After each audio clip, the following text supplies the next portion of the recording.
In the small town of Harlow, young Craig lives with his dad, who has been in a constant blue mood since his wife passed away. They go to church together every Sunday without fail, and Craig is often allowed to read the Bible to everyone as part of the service.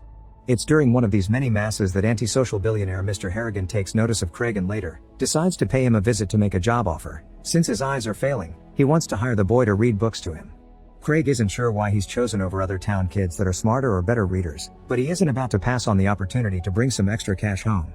Harrigan's mansion is at the edge of town, and Craig walks there 3 times a week to read to Harrigan and drink tea prepared by the housekeeper Edna. Some of the books are advanced for his age, but Craig slowly learns to understand them and enjoys the philosophical discussions that they bring to the table.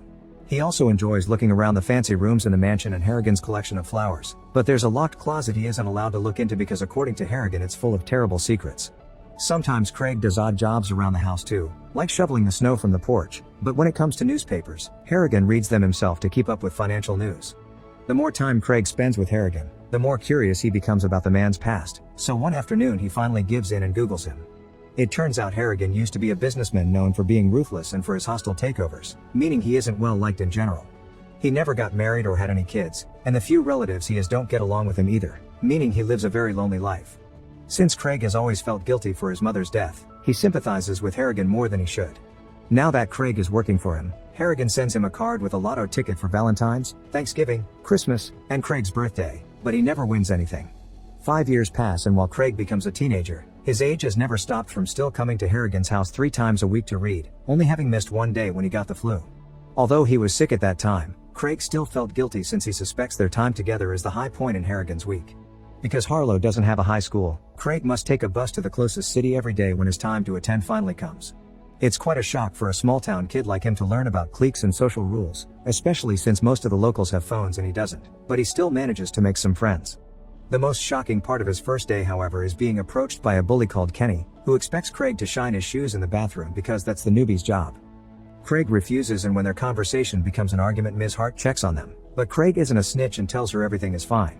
Unfortunately, Kenny doesn't see this as a good gesture, and once the teacher is gone, he still promises Craig a bad time in the future. When Craig gets home after class, he doesn't mention the incident to his dad and asks for a phone instead, but he's denied. The next time Craig goes to Harrigan's, he asks him if he ever encountered bullies or people that tried to take advantage of him at work in order to fish for advice. Harrigan explains he did, and he dealt with all of them harshly.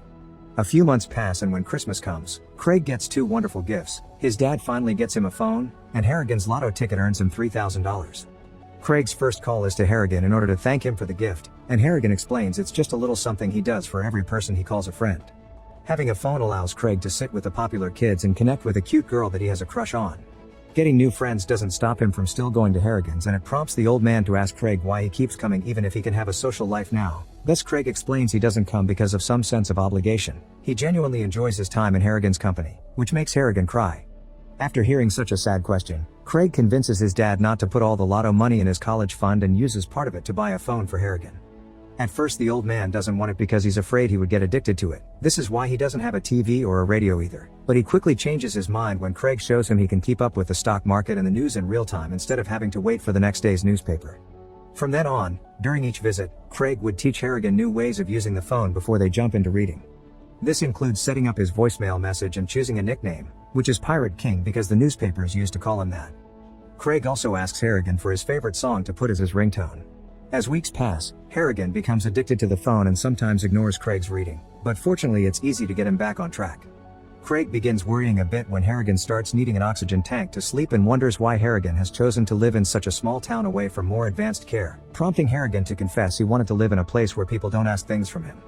In return, Craig explains he would love to move to the big city to become a screenwriter. Harrigan doesn't approve because there are always enemies getting in your way in that kind of business, and makes Craig promise that if he ever goes down that career road, he'll dispatch any enemies with haste and without any guilt.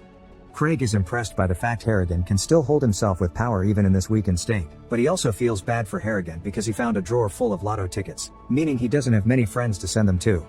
A few days later, Craig comes to the mansion while Edna is having her day off and lets himself in after Harrigan takes too long to open the door. Sadly, it's not the phone that is distracting him but something worse. Harrigan has died on his chair with his phone in his hand. It's a very disturbing and upsetting image to find, and it hits Craig harder when he grabs the phone and discovers Harrigan had been about to call him. Crying, Craig calls his dad for help before honoring Harrigan's life with his favorite literary quote. An ambulance and the police come to take care of everything, And by the time Craig makes it home at night, he's so tired he didn't realize he brought Harrigan's phone with him as well. As a final goodbye to his best friend, Craig sends a text to Harrigan's phone saying he'll miss their afternoons together.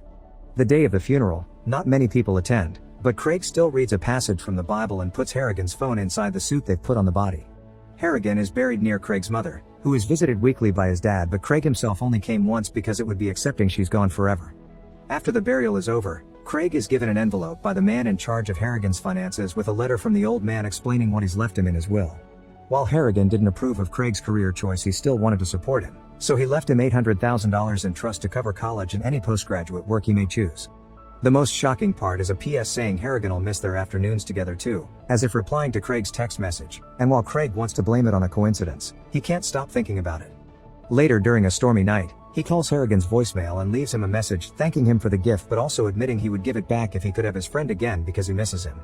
The next morning, Craig wakes up to find the creepiest message on his phone. Somehow Harrigan has texted him back, although the reply is just a bunch of random letters.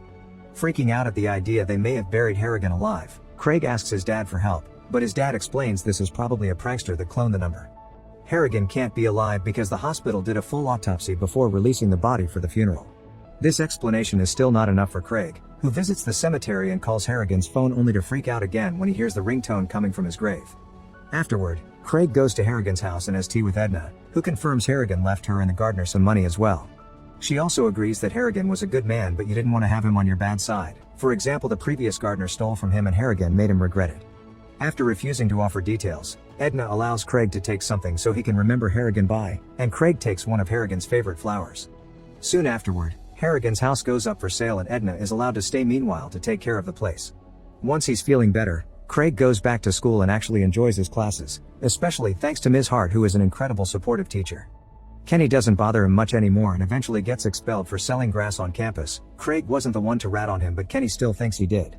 Things get even better when Craig gets to attend the winter dance with his crush, but the perfect night is ruined when Kenny shows up at school again to beat Craig up for snitching and threatening to kill him if he ever tells anyone about this. It's Mr. Hart who finds him moments later and she suspects Kenny did it, but Craig denies it because he wants to graduate without getting in any more trouble. When Craig gets home, he refuses to discuss what happened, prompting his dad to point out he needs to talk to someone instead of bottling his feelings up. Following this advice, Craig decides to call Harrigan's phone and share his fears with the voicemail. The next morning, the whole town is shaken up by the latest news. Kenny has been found dead. Craig can't stop feeling overwhelmed with guilt when he sees Kenny's family grieving, realizing even bullies have people that love them. He can't stop thinking about this the rest of the day and it keeps him distracted during his lessons, so Ms. Hart talks to him after class to comfort him and remind him not to blame himself. Since she's always been so understanding, Craig brings up the subject of ghosts and Ms. Hart admits she doesn't like to mess with things like Ouija boards and the like because his grandma always taught her not all ghosts are holy. Later that day, Craig visits the place where Harrigan's old gardener used to live and a neighbor explains to him the man ended things in his truck when it became impossible for him to get a new job after Harrigan fired him. Craig's curiosity gets the better of him and makes him check said truck only to get more upset when he finds a lotto ticket inside. On his way out, Craig sees graffiti on the garage door that wasn't finished but was clearly an insult towards Harrigan. In the evening, Craig calls Harrigan's phone to ask him to send him a signal if he truly had anything to do with Kenny's death, and as soon as he hangs up, his phone rings with Harrigan's number and receives another message that doesn't make sense. The following day, Craig shares what has been going on with a local priest under the seal of confession, but the priest agrees with Craig's dad and thinks someone cloned the phone number for a prank. Trying to make Craig feel less guilty, the priest shares the details of Kenny's death. He had been drinking heavily that night and when he tried to sneak out of the house he slipped and fell, meaning it was an accident. What the priest doesn't know, however, is that Kenny's mouth had been full of shoe polish. The priest advises Craig to rethink his obsessive relationship with his phone and Craig does exactly that by going to the store and getting a new updated model. The clerk that sets everything up for him explains that the weird messages could have been stuck in the software, which is known as a ghost in the machine. All the contacts are transferred to the new phone and when Craig tries to call Harrigan this time, it doesn't work, so he assumes it's finally over. As soon as he arrives at his house, Craig throws the old phone in the trash, but he soon regrets it and puts it inside a box full of little memories that he hides in his closet. With Kenny's tragedy and his friendship with Harrigan always present at the back of his mind, Craig graduates from high school and is accepted to a university in Boston. The day he leaves home, he thinks he could see his mother saying goodbye to him next to his dad. University life is actually great and Craig enjoys being surrounded by the subjects he loves, but not a long time passes before tragedy strikes again. One night, he receives terrible news from his dad. Ms. Hart died in a car accident caused by a drunkard called Dean. Devastated, Craig immediately goes home to attend Ms. Hart's funeral and keep an eye on Dean's trial, which has the most disappointing of endings. The guy has had many arrests for driving while drunk in the past and didn't even have his license anymore, but he gets to avoid jail yet again by promising to do rehab time instead. This result enrages Craig, who rushes back to his childhood bedroom to retrieve his old box, and while searching his closet, he finds an old flower crown his mother had made for him when he was a kid and he also hid after she died. Not even this little souvenir is enough to comfort him though, and once he finds his old phone in the box, he calls Harrigan's number and leaves a message on the voicemail asking for Dean's death. The call is made in a moment of blind fury, and after Craig calms down and goes back to his usual routine, he can't stop feeling guilty about what he did, constantly Googling Dean's name to be sure he's still fine. A few days later, Craig's fear becomes a reality when Dean's death appears in the newspaper, although the cause is still under investigation. Determined to find out the truth, Craig drives all the way to the rehab center and pretends to be a journalist to pay a nurse for some information. It's believed Dean did it to himself because he was found in the shower with half a bar of soap down his throat, and shampoo had been found in the autopsy that pointed to him having swallowed it to make the passage of the soap easier. What makes the incident extra disturbing is the fact the soap was the same brand Ms. Hart used, and the note Dean left behind was a quote from Harrigan's favorite song.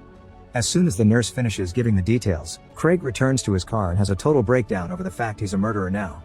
When he returns to his old house later, Craig finds another weird message from Harrigan and remembers that after his death, he finally took a look inside the secret closet and found the contents were just memories of Harrigan's childhood, especially his dead mother. Craig thinks Harrigan has always been as lonely as he is, and that's why he keeps trying to stay in touch, so he visits Harrigan's grave and wonders if those messages were Harrigan's way to tell Craig to stop. After thanking Harrigan for everything and apologizing to his mom in tears, Craig runs to the town quarry, considering ending things for himself. Thankfully he sees clarity before doing something stupid and throws his old phone into the river instead, allowing Harrigan to finally rest in peace. Make sure to subscribe and turn on notifications so you can watch more videos like this. Thanks for watching.